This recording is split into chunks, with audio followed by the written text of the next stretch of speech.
اعوذ باللہ من الشیطان اللعین الرجیم بسم اللہ الرحمن الرحیم الحمد للہ رب العالمین الصلاۃ والسلام علی سید الانبیاء والمرسلین وعلی اہل بیتہ الطیبین الطاہرین ولعنۃ اللہ علی اعدائہم اجمعین۔ حاضرین و سامعین، ایک بار پھر کیئر اسلام کی طرف سے آپ حضرات کی خدمت میں حاضر ہوں۔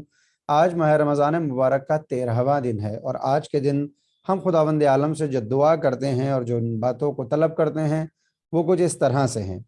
ہم خداوند عالم سے کہتے ہیں: اللہم طہرنی فیہ من الدنس والاغدار وصبرنی فیہ علی کائنات الاقدار ووفقنی فیہ للتقی وصحبت الابرار بعونک یا قرۃ عین المساکین۔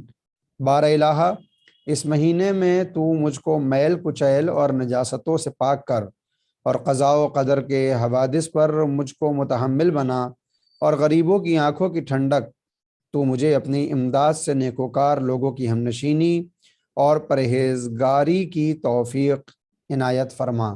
اگر آپ غور فرمائیں تو آج کے دن ہم نے پرہیزگاری اور نیک لوگوں کی صحبت خداوند عالم سے طلب کی ہے، البتہ دیگر دعائیں بھی شامل ہیں۔ تقوی اور نیک لوگوں کی صحبت، یہ دو ایسی چیزیں ہیں کہ اگر انسان حاصل کر لے تو پھر کامیاب ہوتے اسے دیر نہیں لگتی۔ تقوی کہ جو انسان کی کامیابی کی اساس ہے، کہ جس کے اپنے اسٹیپس ہوتے ہیں، کبھی تقوی تقوی عام، کبھی تقوی تقوی خاص، اور کبھی اخص ہو جایا کرتا ہے۔ تقوی عام یہی ہے کہ انسان واجبات کو انجام دے اور محرمات سے اپنے آپ کو بچائے رکھے۔ تقوی خاص یہ ہے کہ حرام کے ساتھ مکروہ سے بھی بچے اور واجب کے ساتھ مستحب کو بھی انجام دے۔ تقوی اخص یہ ہے کہ بندہ واجب، حرام، مستحب اور مکروہ کے علاوہ شبہات سے بھی اجتناب کرے۔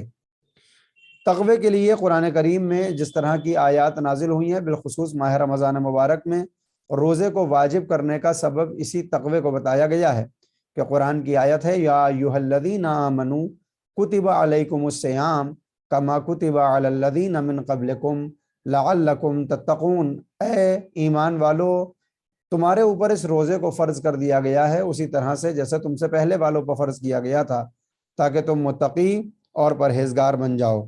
تقوی کیا ہے؟ اس کی سیدھی سی اور چھوٹی سی ڈیفینیشن یہ ہے کہ جہاں پر اللہ نے حاضر رہنے کا حکم دیا ہے وہاں سے غائب نہ ہو، اور جہاں غائب رہنے کا حکم دیا ہے وہاں حاضر نہ رہو۔ یہی تقوی ہے۔ جب بندہ متقی ہو جاتا ہے تو چند اثر اس کی زندگی میں آتے ہیں۔ نزول رحمت الہی، اللہ کی رحمت کا نزول اس کے اوپر ہونے لگتا ہے۔ یہی تقوی خیر دنیا اور آخرت قرار پاتا ہے، کہ جب دنیا اور آخرت خیر کے ساتھ خاتمہ پاتی ہے۔ یہی تقوی کرامت کا ایک سبب اور روحی امراض کی دوا بن جایا کرتا ہے۔ تقوی کے ہی سبب اعمال کی قبولیت ہوتی ہے، اور دنیا اور آخرت میں انسان اور جنہ کے درمیان انسان صاحب عزت قرار پایا کرتا ہے۔ لہٰذا آج کے دن ہم خداوند عالم سے تقوی کی طلب کرتے ہیں، جس کو ہر روز ہمیں طلب کرنا چاہیے۔ فقہ مسائل میں آج توضیح المسائل سے قضا روزے کے احکام کے بارے میں بات کی جائے گی۔ ماہ رمضان مبارک میں جو روزے چھوٹ جاتے ہیں ان کے کچھ چند مسائل جو قابل غور ہیں ان کو ہمیں سمجھنا چاہیے۔ اگر کوئی دیوانہ اچھا ہو جائے تو اس کے لیے عام دیوانگی کے روزے کی قضا واجب نہیں ہے، یعنی اگر کوئی دیوانہ پاگل صحیح ہو جائے گا تو جو روزے حالت دیوانگی میں اس سے قضا ہوئے ہیں ان کی قضا اس کو نہیں بجا لانا۔ اگر کوئی کافر مسلمان ہو جائے تو اس پر زمانہ کفر کے روزے کی قضا واجب نہیں ہے، لیکن اگر ایک مسلمان کافر ہو جائے اور پھر دوبارہ مسلمان ہو جائے تو ضروری ہے کہ ایام کفر کے روزوں کی قضا بجا لائے۔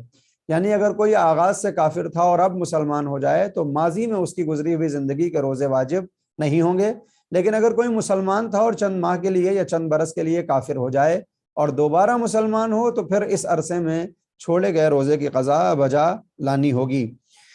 جو روزے انسان کے بے حواسی کی وجہ سے چھوٹ جائیں ضروری ہے کہ ان کی قضا بجا لائے، خواہ جس چیز کی وجہ سے وہ بے حواس ہوا ہو وہ علاج کی غرض سے ہی کیوں نہ ہو۔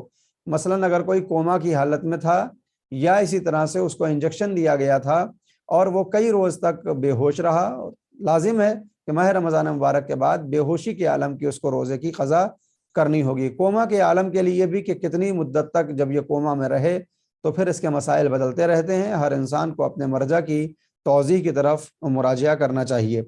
اگر کوئی شخص کسی عذر کی وجہ سے چند دن روزہ نہ رکھے اور بعد میں شک کرے کہ اس کا عذر کس وقت زائل ہوا تھا تو اس کے لیے واجب نہیں ہے کہ جتنی مدت روزہ نہ رکھنے کا زیادہ احتمال ہو اس کے مطابق قضا بجا لائے۔